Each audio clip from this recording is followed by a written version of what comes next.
In front of me is Blackview Tab 6, and today I would like to show you how you can add photos to text message.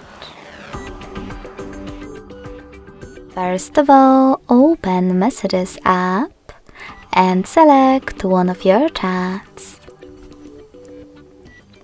Following that, select this little icon with a camera and a photo at the bottom left corner.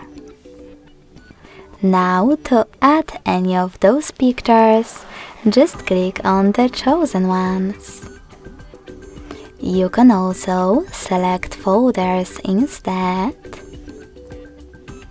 Hold one of your photos that you wish to add from one of those apps or one of those categories at the top left corner.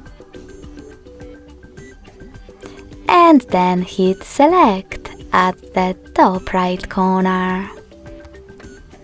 As you can see, after that, all of my pictures were successfully added.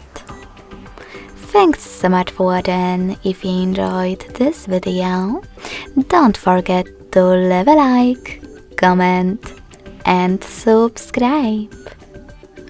Bye!